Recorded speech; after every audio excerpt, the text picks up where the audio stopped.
Bom dia, ou boa tarde, boa noite. Hoje, essa manhã, estamos nesta manhã acolhendo a chuva, nessas bênçãos de Deus. Também quero estar em contato contigo. A minha conversa não é tanto na linha do debate, mas sim na linha da reflexão. Eu sou o padre José Vicente Monteiro, nasci no estado de Minas Gerais, na cidade do Carmo do Rio Claro. Minha infância e minha adolescência, eu passei toda ela numa cidade de São João da Serra, num distrito chamado Terra Nova. Toda a minha infância e minha adolescência, eu passei na gestão dos militares, né, do governo militar.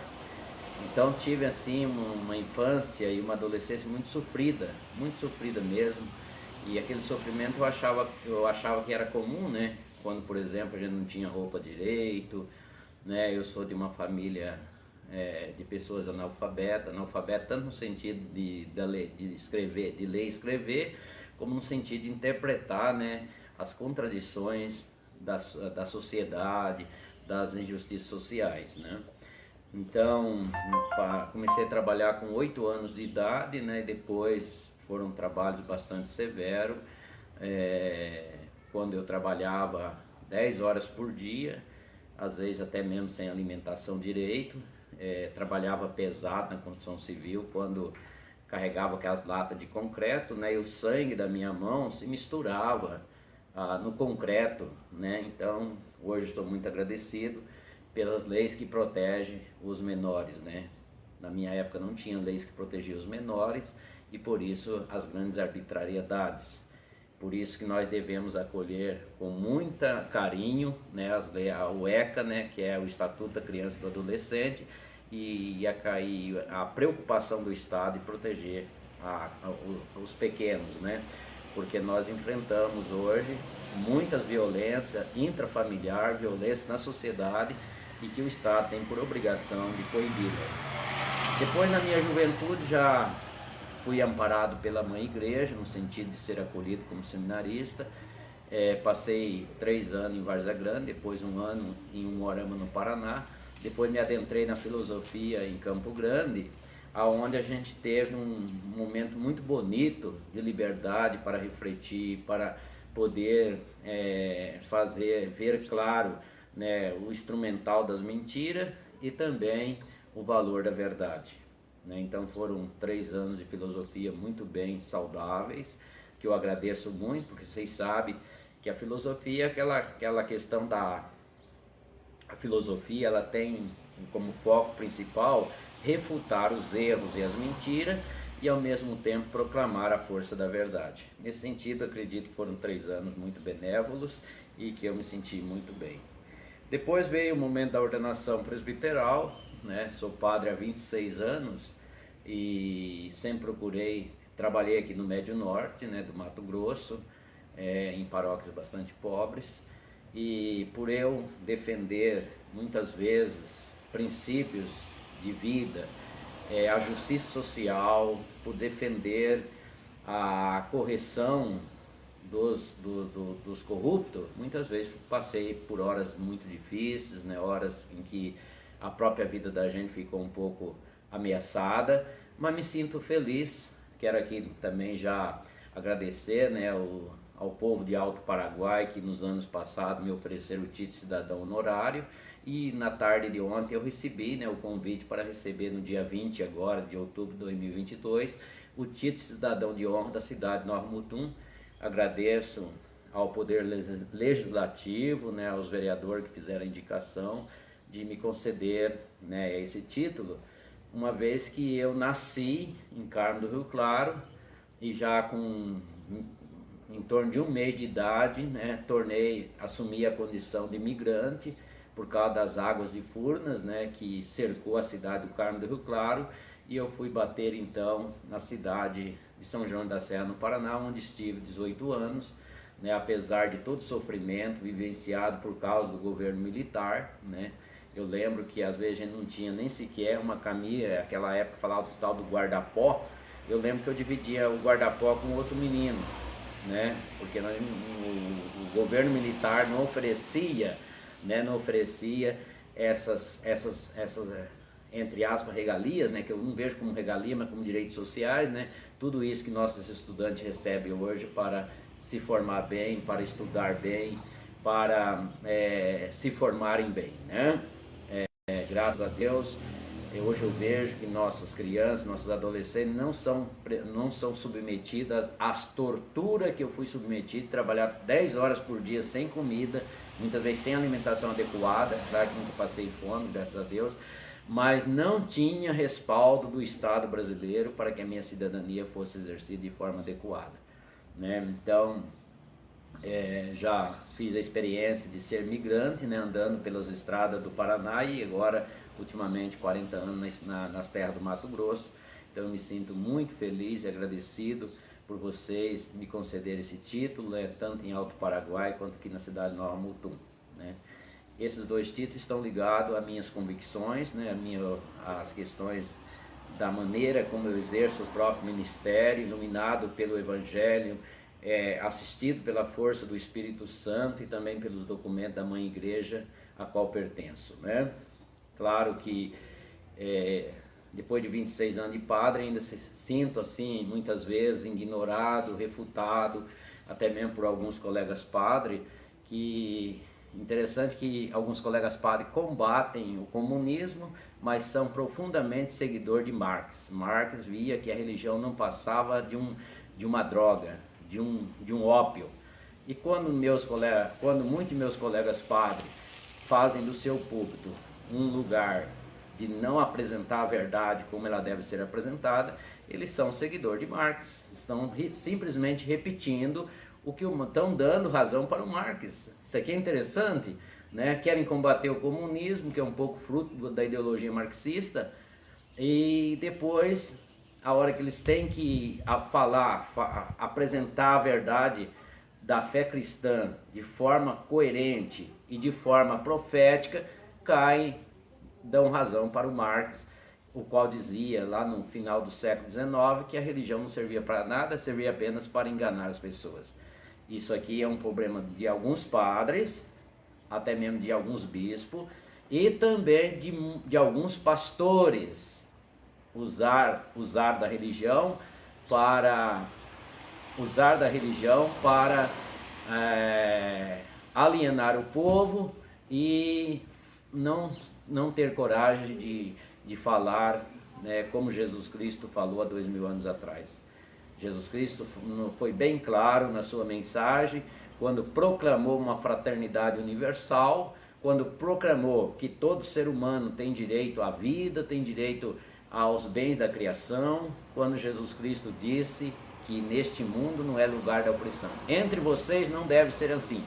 Entre vocês não deve ser um sistema onde o grande manda no pequeno, onde um vive na opulência dos seus bens e o outro morre na miséria. Lembremos aqui a parábola do rico, né, que era avarento, e do pobre Lázaro. O rico avarento morreu, foi para o quinto dos infernos, e o pobre Lázaro, né, que foi muito acomodado, né? Lázaro foi muito acomodado. Eu gosto muito de um ensinamento de um bispo, que eu admiro muito, que ele disse que o Lázaro não poderia ter sido tão acomodado como foi. O Lázaro, por ter sido acomodado, ele complicou a salvação do rico que estava à sua frente. Então, mas graças a Deus, a gente continua aí trabalhando, né? Mesmo recebendo a refutação de alguns colegas presbíteros, padres, né? Recebendo a refutação de alguns leigos e leigas, que a gente entende, né? Quando o leigo e a leiga nos refuta, a gente compreende, né? A gente sabe que falta-lhes conhecimento, falta-lhes uma experiência mais adequada. Porém, padres que refutam a gente sofre muito, porque não deveria acontecer isso. Então, no momento eu me sinto muito bem, tranquilo. Estamos vivendo esse momento da democracia, esse momento tão bonito da democracia, né? Um momento que somos desafiados a aprender a conviver com o diferente, né? Deus não quer que as coisas sejam tudo igualzinho, né? Se o nosso Deus fosse o Deus de fazer tudo igual, nós não teríamos tantas alegrias de poder desfrutar das diferença na cultura, na língua, as diferenças de conhecimento, quanta coisa quanta coisa bonita é a gente estar num mundo onde nós temos que enfrentar as diferenças. Por isso nós devemos trabalhar pela cultura da paz, a cultura da vida, a cultura dos valores, aonde possa as diferenças, né? Se fala muito escola sem partido, não existe isso, né? A escola é lugar dos valores que são refletidos, debatidos, lugar das verdades, lugar de refutar as mentiras. Não é uma questão de escola sem partido, sem religião. Isso é que está estragando severamente, né, a construção de uma cidadania. A escola é lugar da religião, a escola é lugar dos valores, a escola é lugar de refutar seus erros. Por isso nós temos que ter pessoas, professores bem qualificados, bem identificados na sua missão. E a escola é para isso. A escola é para nos ajudar a conviver com o diferente, respeitar as diferentes, respeitar as opções, né? É interessante nós termos claro, pessoal, que o edifício religioso, ele trabalha em cima do bem maior. A religião sempre vai nos indicar o bem maior. A sociedade, ela tenta evitar o mal menor, ela tenta procurar o mal menor. O Estado sempre vai se debater com essa questão de evitar o mal menor.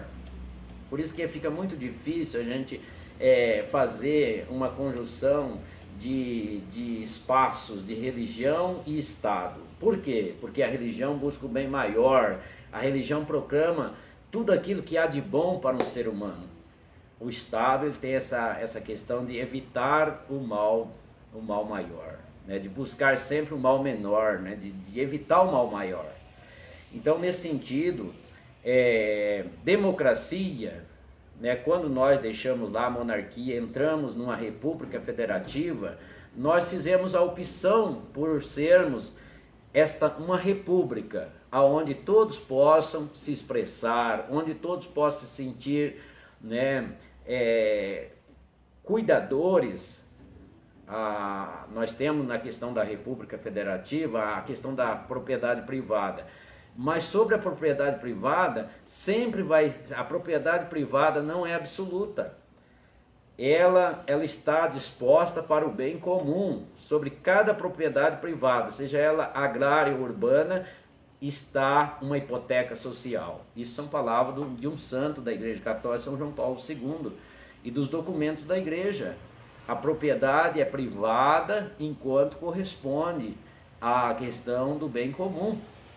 Então, essa ideia de que eu sou dono, aqui mesmo, graças a Deus, Deus me deu a graça de ser dono, digo assim, ser dono, mas sou administrador, de 1000 metros quadrados do planeta Terra. Nesses 1000 metros quadrados do planeta Terra, eu convivo com mais 30 pessoas.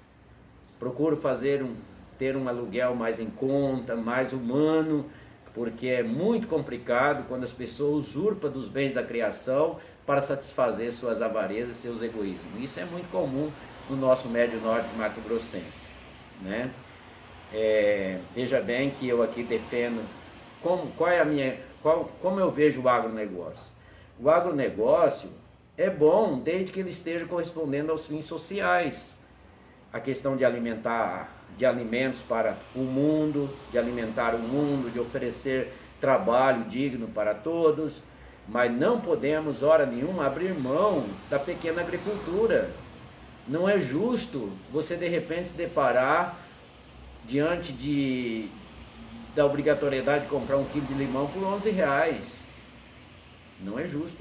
Ou não é justo você, muitas vezes, ir numa feira do produtor rural e que ele está cobrando o mesmo preço de um mercado que tem que se arcar com pesados impostos. Isso tem que ser resolvido. Depois, a democracia, ela requer cidadania, né? A república nos remete para a democracia e a democracia nos remete para a cidadania.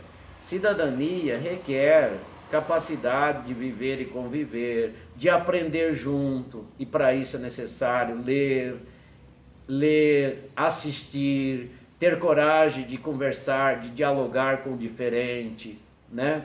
Não é para viver essa cultura da guerra, essa cultura, né, de perseguição. Na última eleição agora, Nós tivemos aí, interessante, né? Alguns meios de comunicação pintou um lado do Brasil de vermelho e outro de azul. Mas isso aí é apenas uma questão pedagógica, mas não queremos isso aí de forma étnica. Nós queremos um Brasil que se construiu ao longo de 500 anos, aonde, por meio da religião, por meio do vai e vem das pessoas, nós temos um Brasil único. Um Brasil único. E a tal ponto que temos algumas diferencinhas de palavra, por exemplo, a aipim, que é lá no sul, a macaxeira, que é aqui no Nordeste, né? Para nós é mandioca, mas tudo é alimento saudável. Então nós queremos um Brasil único e não vamos abrir mão desse grande Brasil, que é um Brasil continental. Um Brasil rico em tudo, E se nós sabermos lidar com o sistema, sabermos valorizar a ecologia, sabemos respeitar os limites da criação, nós teremos comida para nós e para o mundo inteiro. Não podemos entrar nessa onda do desmatamento, hora nenhuma. Queremos uma cultura da paz para esse país, nada de arma na mão do povo. O povo tem que ter trabalho, tem que ter alegria, o povo tem que ter segurança garantida pelo Estado brasileiro. Portanto, a questão de armas, a arma nem deve estar na mão do bandido e nem na mão do cidadão. A arma, como o Estado tem a missão de evitar o mal maior, a arma somente é propícia na mão de autoridades competentes, de autoridades reconhecidas, ou de empresas que fazem todo um treinamento para exercer isso aí. A arma não é para estar nem na mão de bandido e nem na mão do cidadão. Até porque, lembremos aqui, um momento crucial da vida de Cristo, quando Pedro arranca da espada e corta a orelha do mal. Cristo diz: cala-te, Pedro, guarda esta arma e não faça uso dela. E Jesus, mesmo ali naquele momento angustiante, ainda foi lá e salvou, né, uma parte do corpo do mal, que era a sua orelha. Então, se nós olharmos para Jesus Cristo, se nós somos mesmo capacitados para deixar a sabedoria do Evangelho, porque veja bem, pessoal, não basta ler o Evangelho. O Evangelho é muito mais que isso. O Evangelho requer uma sabedoria que vem do alto, uma sabedoria da humildade para fazer o processo da conversão, que nós chamamos de metanoia. Tem muitas pessoas que leem o Evangelho quase todo dia, mas não realizam a metanoia de sua vida. Não realizam. Não dão espaço para o Espírito Santo atuar e se fecham nos seus preconceitos, refutam as pessoas que querem abrir os olhos. Portanto, cidadania, a capacidade da gente ouvir jornal. Esses dias eu estava conversando com uma pessoa que tem autoridade recebida do povo, e dizia: eu não vejo jornal, não assisto jornal, que absurdo! Pois é necessário nós assistirmos jornais, e nos inteirarmos das notícias, comparar as notícias, comparar também as pessoas no seu itinerário de políticos, desde lá do passado até hoje, né? Desde lá do passado até hoje. Cidadania requer abertura, capacidade de muitas vezes nos vermos questionados, nos vermos às vezes apertados por causa de nossas convicções. Cidadania requer participação e coerência. É interessante que na República nós temos consequência da democracia e cidadania. Na religião nós temos também a consequência da participação, da fé. Imaginemos nós uma religião que as pessoas não têm fé, uma religião que as pessoas não participam. Tem muita gente por aí com medo do comunismo fechar as igrejas. Aqui no Brasil não vai acontecer isso. O que pode fechar nossas igrejas, aí sim, é a falta de fé de nossa juventude, de nossas crianças, a falta de compromisso de muitos pais que aprenderam tantas coisas bonitas de seus pais, mas abandonaram tudo. Quando João Paulo II esteve no Brasil, ele fez um alerta muito grande sobre a questão dos migrantes que saem de sua terra e ao chegar aqui no Mato Grosso deixam a sua religião para trás, ou se afunda na busca desenfreada dos bens econômicos e esquece tudo aquilo que o papai, a mamãe, o vovô e a vovó lhes repassaram. E isso sim, isso representa perigo sim, representa perigo. E muitos pregadores, querendo ainda conservar algum pouco que está sobrando, começam a cometer erros de alienação e de engano. Então isso representa perigo.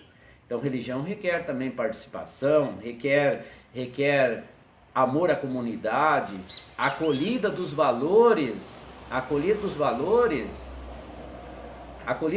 eu não consigo entender como é que uma pessoa pode, muitas vezes, ir numa igreja evangélica, ir numa igreja católica, e de repente ser a favor de que é permitido matar desta ou daquela forma.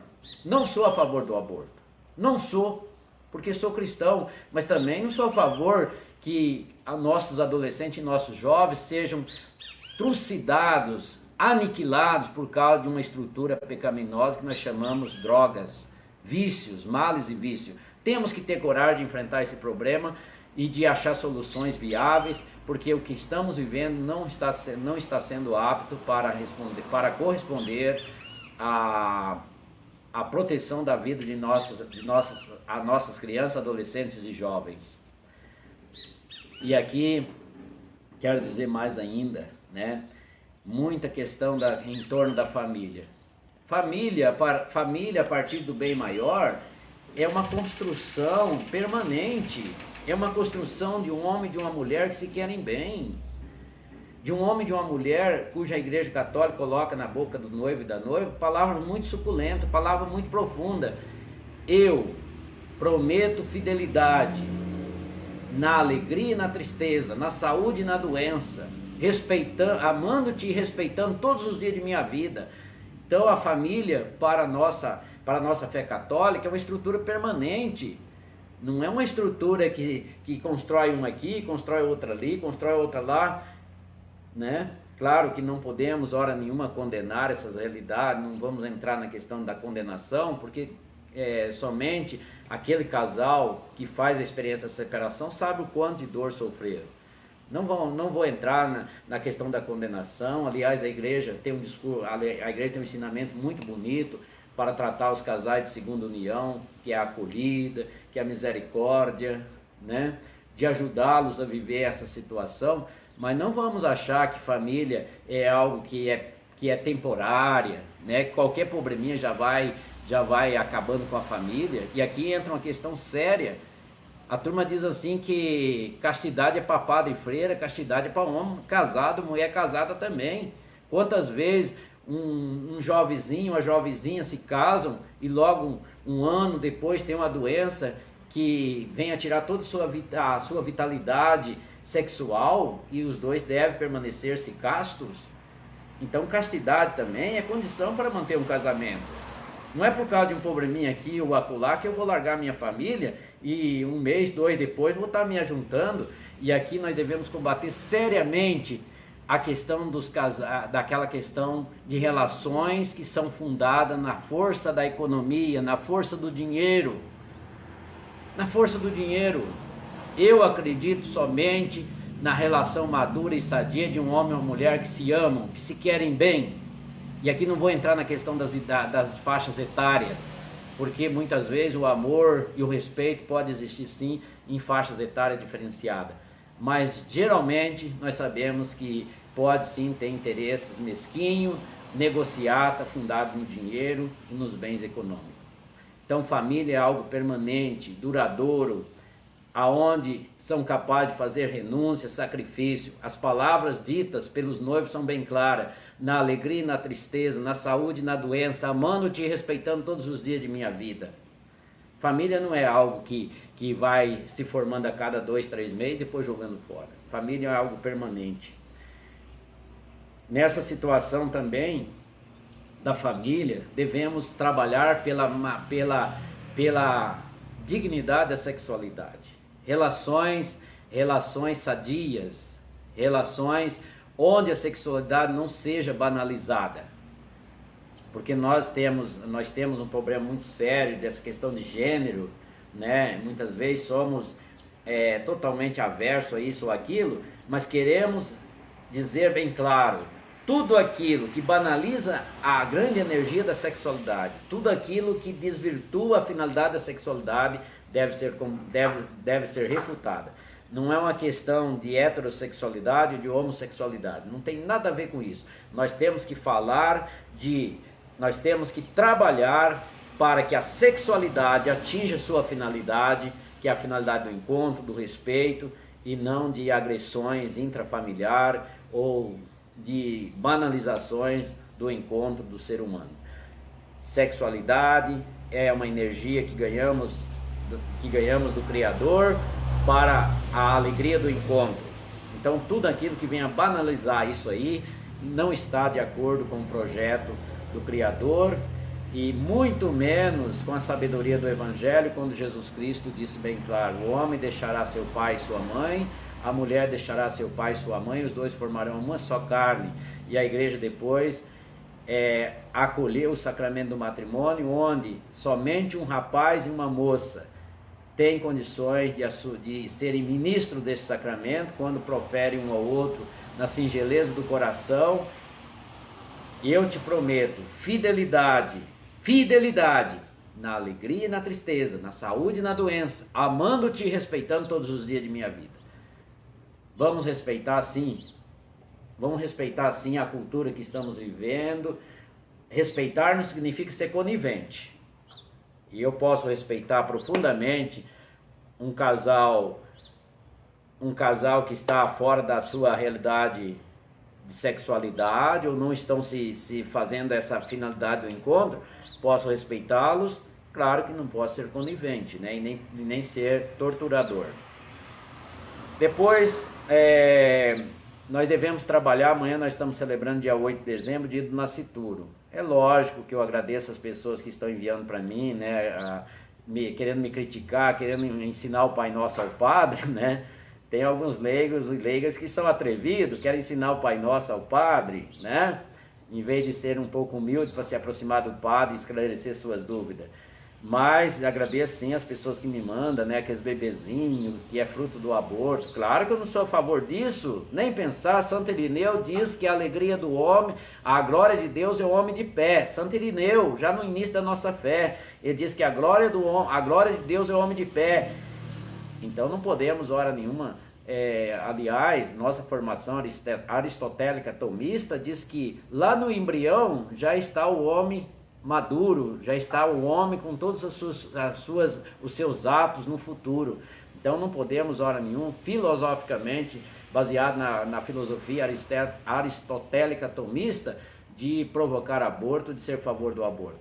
Mas a vida deve ser mantida, a vida tem que ser protegida, desde o momento da concepção até a sua morte natural. O que adianta uma pessoa ser facciosa? O que é facciosa? Só ver um momento da vida. Não, temos que ver a vida por inteiro. Existem muitas outras coisas que requerem nosso cuidado.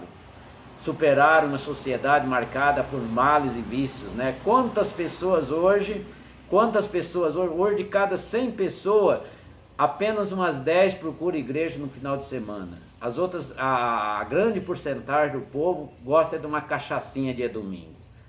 Não sou contra, às vezes, a pessoa se alegrar, ser feliz, usar esse espaço do sábado e domingo para recarregar as baterias, mas deixar fora a participação na sua igreja, seja ela católica ou evangélica, é um absurdo. Cresce cada vez mais o número de pessoas que não querem comprometimento com a comunidade que celebra, seja ela católica, né, que está expressão da padroeira do Brasil, ou seja ela evangélica. O que não dá é para apostar numa sociedade marcada pelo consumismo, pelo ateísmo prático. Porque quando a pessoa diz que crê em Deus, mas se Deus é apenas alguém distante, alguém que não interfere na sua vida, isso é ateísmo prático. Como um ateísmo que não é verbalizado, mas é vivenciado. Então não podemos apostar nessa sociedade onde se mata a religião, ou onde alguns pregadores usam da religião para seus benesses pessoais, para usufruir dos bens que determinadas agremiações religiosas oferecem, e aqui não estou excluindo alguns padres da Igreja Católica. Devemos sim trabalhar para superar os vícios. Devemos trabalhar para termos políticas públicas, independente de quem vai ser o presidente da nação brasileira, se é Bolsonaro, se é Lula. Aliás, aconselho nesse momento pegar o estatuto do PL, estudar, que é o partido do presidente da República, do futuro presidente, pegar o estatuto do PT, que é o partido do possível futuro presidente do Brasil, que é Lula. Nós ficamos falando pelos cotovelos e não vamos atrás dos fundamentos dos partidos. Ler o estatuto do partido, aliás, para o ano que vem estou me programando, propor para a comunidade que eu estarei trabalhando, que a gente faça um estudo dos partidos políticos, começando por aqueles partidos que são partidos mesmo, que nós temos os partidos que são partidos permanentes, partidos de bandeira, de luta, e temos aqueles que são casas de aluguéis. Não dá para a gente viver numa nação dessa, aonde um grupo de pessoas abre um partido e se transforma semelhante a uma casa de aluguel, aonde o morador muda todo dia, né? É absurdo isso aí, é um absurdo. As pessoas têm que ir amadurecendo suas convicções ideológicas, se é de esquerda ou se é de direita, cada um vai escolher a sua opção, de acordo com sua formação, de acordo com seus interesses. Eu não vejo que nós devemos ver as opções das pessoas como aberração. Devemos respeitar, estamos num país onde deve prevalecer o respeito às diferenças. O que é doído é ver pessoas que perambulam para lá e para cá, de acordo com seus interesses mesquinhos, são oportunistas. Então devemos sim, começando pelos partidos mais relevantes, né, estudar seu estatuto, depois os partidos menores, mas devemos ter convicções bem claras sobre o que é. Quando você vai comprar uma casa para morar, você não está preocupado com a pintura, com o jeito da porta, você tem que se preocupar com os fundamentos da casa, porque se os fundamentos da casa são podres, a casa vai cair. Então estar atento que a porta e a pintura pode se corrigir, agora fundamentos não. Eu estava esses dias olhando alguns estatutos de partido e não encontrei hora nenhuma que alguém seja homofóbico, que alguém seja abortista.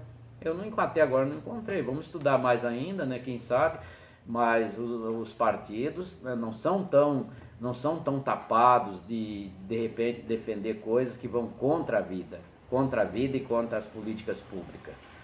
Então, saber nesse momento, eu acho que agora até o dia da eleição seria muito interessante que as pessoas ficassem muito atentas quais são os fundamentos do PL, que é o partido do Bolsonaro, quais são os fundamentos do PT, que é o partido do Lula, quais são os fundamentos desses dois partidos. Também estar atento um pouco à diversidade de partidos que vão assumir a Câmara Federal, o Senado, né? A gente, quando vê aquele mapinha lá que eles fazem, com aquelas bolinhas vermelha, azul, amarela, dizendo assim, olha, esse é desse grupo, esse é desse... Maravilha, democracia é isso, democracia é a diversificação, democracia é o debate alegre, feliz, muitas vezes um pouco assim, meio ferrenho, mas é democracia. E graças a Deus, pessoal, que eu estou vendo assim, muita gente angustiada, né? Seja do lado do Bolsonaro, seja do lado do Lula, né?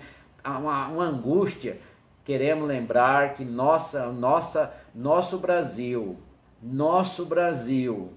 ele é governado por presidente, governador, deputados estaduais, deputados federais, senadores, vereadores, prefeito. Graças a Deus não estamos à mercê de uma mão só, de um pensamento só. Graças a Deus o poder constituído se espalha pelas mãos de muita gente. Isso é bom. Imagina se nós tivesse sobre a arbitrariedade de um ditador sanguinolento, né? Eu falei para vocês que eu passei a minha infância e adolescência na ditadura militar, e lá eu fiz a experiência do que é a arbitrariedade, dos delegados que eram escolhidos de acordo com a família, e ali acontecia cada arbitrariedade tenebrosa, embora eu não tinha consciência ainda cidadã, graças a Deus que eu não tinha, porque senão eu ia levar umas belas de uma surra. Tipo, por exemplo, quando um delegado, ao assumir o distrito, ele se invocou com a senhora negra e surrou tanto aquela senhora que aquela dona perdeu a fala por 3 meses, não podendo mais trabalhar. ou um inocente que foi acusado de roubo, o delegado da época levou o sujeito, que não era delegado nas dimensões de hoje, né? Mas era um delegado indicado, levou o sujeito até uma pequena casinha onde se chamava delegacia e quebrou os 2 braços do inocente. Graças a Deus isso já foi superado. Hoje temos o poder distribuído entre executivo, legislativo e judiciário, e nós queremos cada vez mais que essas 3 instituições se firmem no Estado democrático. Então, políticas públicas, né? Trabalhar pela cultura da vida e não pela cultura da morte, né? A vida que tem que ser respeitada em todos os momentos, alimento para todos, né? E para finalizar essa fala que eu estou tendo com vocês, nós também trabalharmos por uma sociedade que não seja tão consumista, né? Todo ano trocar de carro, um aparelho celular sempre mais novo, a roupa já não pode perder o brilho porque vai para o lixo, o sapato que pode ser usado. Então trabalharmos para uma sociedade sóbria, nada de consumismo, trabalhar pela sociedade da partilha e não da avareza, Nós não só, o povo brasileiro tem assimilado muito bem a questão da estrutura de impostos. Aliás, é um dos países do mundo que a carga tributária é mais pesada. E eu creio que se nós corrigirmos as corrupções, desde as corrupções lícitas e as ilícitas, porque nós temos algumas corrupções que são aceitas tranquilamente e que têm acabado com o nosso Estado brasileiro. E as corrupções ilícitas mais ainda, a safadez de desviar os recursos que são para políticas públicas, para o bolso desse ou daquele. Quero aqui lembrar que no ano 2014, eu refutei a ideia da Copa do Mundo aqui no Brasil. Por quê? Porque eu não conseguia imaginar que um país pudesse investir em estádios para acolher uma Copa do Mundo, em meio de transporte, que é bom, mas que havia necessidade maior. Por exemplo, nós aqui no Mato Grosso nós fizemos a experiência de termos o pronto-socorro de Cuiabá carregado de gente chorando de dor. Eu fiquei 3 dias lá com meu finado pai, fiz a experiência do que é ali o calvário do pobre. E depois termos as verbas da Copa do Mundo desviada para o bolso de alguns políticos safados, corruptos, que vão queimar no fogo do inferno se depender de mim, né? Aqui entra outra questão séria, né? Nós muitas vezes queremos ocupar o lugar de Deus. Nesse momento eu estou assim sendo atrevido, porque é bom lembrar que o espaço e o tempo de Deus não é nosso. É muito comum muitas pessoas usar assim o nome de Deus para defender suas ideologias. Não façam isso. Olha, cuidado com o 2º mandamento da lei de Deus. Não tomarás seu santo nome em vão. Deus muitas vezes não está metido nas nossas falcatruas, no nosso interesse mesquinho. Olha que passagem, olha que situação bonita vivida, né, na época de Cristo. O povo queria nomear Jesus o rei, para ocupar o lugar do Herodes e do César. Jesus Cristo caiu fora. Jesus Cristo falou: não, entre nós não é assim não. Aqui com nós é diferente. Quem quiser ser grande tem que ser servidor de todos. Aquele que quer governar tem que se colocar a serviço de todos, na humildade. Aí eu me pergunto para você, caro interlocutor, interlocutora, será que na nossa nação as autoridades que são governamentais têm mesmo o princípio de servir as pessoas com alegria, com ternura? Está mais que comprovado que quase todas as pessoas que fizeram de sua vida um trabalho na ordem dos governos, de estados, ou município, ou federação nacional, estão muito bem de vida, né? Não estão privados de recursos econômicos, não. Então Jesus Cristo não aceitou ser manipulado para assumir o lugar de César e de Herodes, porque ele tinha claro que aqueles cargos não era de acordo com o projeto de Deus. E aqui eu quero dizer mais ainda. Vamos refletir, vamos tomar consciência. Nós temos à frente 3 opções. 3 opções. Podemos ir para o lado Lula, podemos ir para o lado Bolsonaro, mas tem uma opção, que quando ela é fruto de de um estudo, de um aprofundamento, de reflexões sérias, muitas vezes a gente tem que fazer opção por ela, que é o voto em branco. A Igreja Católica diz que nós, cidadãos, devemos fazer todo esforço para evitar esse voto em branco. Devemos fazer todo esforço. Aliás, os documentos da Igreja dizem bem claro que nós aprendamos a ler os sinais dos tempos. Então, nosso voto em branco não pode ser fruto da indiferença, do acomodamento da cidadania, do medo de ouvir debates, do medo de confrontar posições, do medo de buscar soluções. Mas se chega lá na hora da urna e eu vejo que diante de mim nenhum deles me agrada, feito todo o trabalho de cidadania, o voto, eu vejo assim, né? Claro que eu deixo bem claro que a nossa Igreja Católica diz que é para evitar o voto em branco, mas eu vejo que não tem saída. Diante de uma sociedade tão esfacelada, diante de tantas autoridades, diante de tanta gente que busca seus interesses egoísticos, muitas vezes a gente se sente numa situação complicada de optar pelo voto em branco. Mas vamos procurar, né, agora participar dos debates. Eu sei que é duro aguentar um debate, né? Mas como agora o debate vai ser entre Lula e Bolsonaro, entre duas pessoas de ideologias diferentes, de partidos diferentes, eu penso que é necessário a gente assistir, né, assistir bem claro, tirar esse tempo como um tempo, até mesmo diria, de oração, para a gente ouvir, porque esses debates que vão acontecer vão ser muito importantes para o sistema democrático que vivemos. Eu acredito que aí muitas coisas vão se esclarecer, muitas mentiras vão cair por terra, muitas verdades vão aflorar, então é necessário estarmos abertos para o debate. E penso também, pessoal, não vamos fazer briga, não vamos fazer confusão por causa da política. Eu participei da primeira campanha assim mais consciente quando Lula enfrentou o Collor. Quanta confusão naquele momento, quanta perseguição, quanta guerra. No fritado das batatas, o pessoal refutou o Lula, escolheu o Collor. Meses depois, a própria nação refutou o Collor, porque não aguentou o governo do homem. Então, veja bem, pessoal, vamos ter tranquilidade, calma, vamos também ter paciência com aquele que vai passar, com aquele que passa nas urnas. A gente tem que aguentar, temos que aprender também essa capacidade de aguentar os 4 anos. Né? A cada 4 anos nós temos o direito de renovar as autoridades a nível municipal, a nível federal, são de 4 em 4 anos. Isso é uma vantagem. Eu penso que numa nação séria, numa nação onde as pessoas estão bem desenvolvidas, numa nação onde se superou a corrupção, se superou a malandragem, os mandatos poderiam ser mais longos, talvez 10 anos. Vocês imaginam quanto se gasta para nós fazermos uma eleição? Né? O Estado, quanto investimento o Estado faz para garantir de 4 em 4 anos uma eleição para o cidadão brasileiro manifestar a sua cidadania.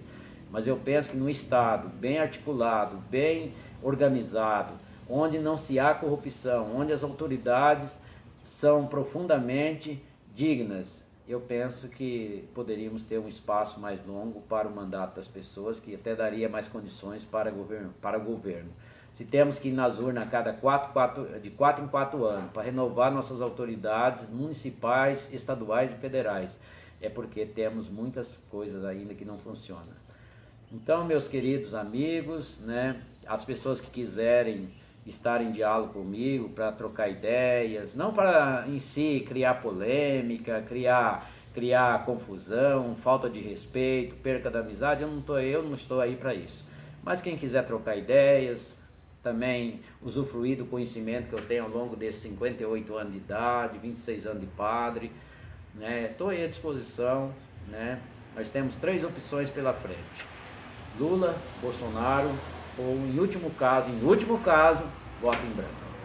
Mas acredito que se você estudar bem, se você ler bem, você terá condições de fazer uma escolha de acordo com suas convicções, né, e preservando o bem do Brasil. Quero aqui manifestar meu afeto, meu carinho pelo povo nordestino, né, que nesses dias recebeu algumas agressões. Quero dizer que se não fosse o Nordeste, hoje nós não seríamos Brasil, né? Então, é um respeito muito grande. Essa cor que ficou o Brasil agora de um lado, alguns meios de comunicação pintou de um lado vermelho, do outro lado azul, Depois do dia 30, com a graça de Deus, com a bênção da paz, nós iremos superar essas duas cores e voltar a ser verde e amarelo de canto a canto. Obrigado, gente. Desculpa aí a demora, mas eu tinha necessidade de transmitir esse vídeo ao vivo. Obrigado. Um bom dia para todos, né? Amanhã é dia de celebrarmos o valor da vida. Então vamos em frente. Estamos aí, para nós católicos, estamos celebrando os louvores de Maria, né? Nossa Senhora Aparecida. Que a bênção de Maria dê sobre todos nós. Mais uma vez, quero agradecer o título de cidadão honorário, né, oferecido a mim pelos legisladores da cidade de Nova Mutum. Obrigado. Tenha a todos vocês um bom momento de cidadania, né? E cada um possa votar tranquilamente, sem nenhum tipo de coação ou violência. Mas procure colocar a sabedoria do Evangelho na sua vida.